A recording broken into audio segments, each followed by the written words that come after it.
Și s-a petrecut o minune. O tânără îmbrăcată în alb, când vine să plâng, a venit la patul meu și a zis, dă mâna. Și eu am întins mâna și m-a prins de mână și a zis, ridică-te. Și eu am zis, eu nu mă pot ridica, că sunt bolnavă. Și sigur, cuvioasa Parascheva era tânără. În urmă cu 23 de ani, mie personal mi s-a întâmplat o minune, s-a petrecut o minune cu mine. Eu am avut o operație la coloană foarte grea și s-a întâmplat ceva cu mine că nu mai puteam merge. Și de la Bârlad, am stat internată la Bârlad m-a trimis aici în Iași. Și aici în Iași medicii nu mă puteau să mă ajute, să mă salveze. Și mama mea a venit disperată cu soțul și s-au dus la Cuvioasa. După ce a vorbit cu domnul profesor, care era profesorul unde mă internase pe mine, le-a spus că e o situație delicată și doar o minune. Și s-au dus disperați la Cuvioasa Parascheva și a vorbit cu un părinte de la Raclă, care stătea lângă Racla Sfintei, și i-a spus să se ducă să-mi ia o cămașă de noapte și să o ducă la Sfântul Maslu. Și mama așa a făcut. Și a făcut rugăciuni de la Sfântul Maslu, mi-a adus ulei și gheasmă și cămașa. Și a venit la mine la spital, eram la Spiridon. Și eu nu puteam să mă ridic deloc. Părul în capul meu era ca o măciucă, nu mă puteam peptăna, nu puteam ridica mâinile, eram o legumă. Și mama, ce mai este ca durerea de mamă, mama mea nu știa ce să facă, a plâns la Cuvioasa și s-a rugat să mă salveze Cuvioasa.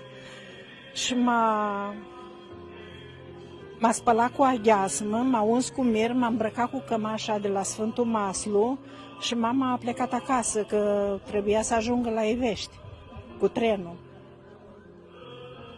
Și din urmă, eu am adormit. Cât o fi dormit, nu știu. Și s-a petrecut o minune. O tânără îmbrăcată în alb, când vine să plâng, a venit la patul meu și a zis, dă mâna. Și eu am întins mâna și m-a prins de mână și a zis, ridică-te. Și eu am zis, eu nu mă pot ridica, că sunt bolnavă. Și sigur, Cuvioasa Parascheva era tânără și a zis, te ajut eu. Și eu m-am ridicat și m-am dat jos la marginea patului. Bolnavele din salon, când m-au văzut, s-au ridicat și a zis, hopa, a înviat mortul nostru.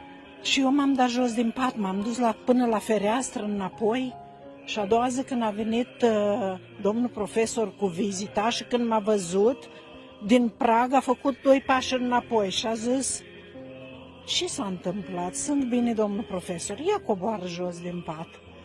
Am coborât, mergi pe călcâi, mergi pe vârfuri, eu am mers normal. Sărmana mama mea, când a auzit, a crezut că eu din urma ei am murit. Și s-a dus la socrii mei și la soțul meu boșind și a zis, hai să o luăm de la Iași, că am primit telefon că să ne ducem să o luăm. Și când au venit cu haine să mă îmbrace, comandase sicriu. Și eu, când i-am văzut, m-am bucurat atât de mult și ei plângeau și râdeau. Și a zis, ce s-a întâmplat? Eu m-am făcut bine. Cum te-ai făcut bine? Eu m-am făcut bine. Am coborât din pat și m-am dus la cabinet, la medic, și m-a făcut externarea și am venit acasă cu soțul și cu mama și cu socrul meu și nu m-am mai dus nici astăzi la medic. Câți ani au trecut de atunci? Păi aveam 33 de ani eu atunci și acum am 70. Rugăciunea mamei mele a ajuns la Sfânta Cuvioasă Parascheva și s-a milostivit Sfânta Parascheva de rugăciunea mamei și m-a făcut bine, m-a sculat, că aveam 3 copii de crescut și i-a fost milă Cuvioasă de mine și am plâns pentru că noi nu ne dăm seama câtă putere are Sfânta Parascheva și rugăciunea. Că am găsit undeva, zice Maica Domnului, cine mă cheamă pe mine și pe fiul meu cu tot dorul, eu viu cu tot cerul. Și la mine, într-adevăr, a venit cu tot cerul. E grea viața fără credință? Fără credință suntem pierduți. Oamenii care nu au credință sunt pierduți. Deci și suntem vii, suntem morți. Sufletește suntem morți. Omul care nu are credință este mort în viață.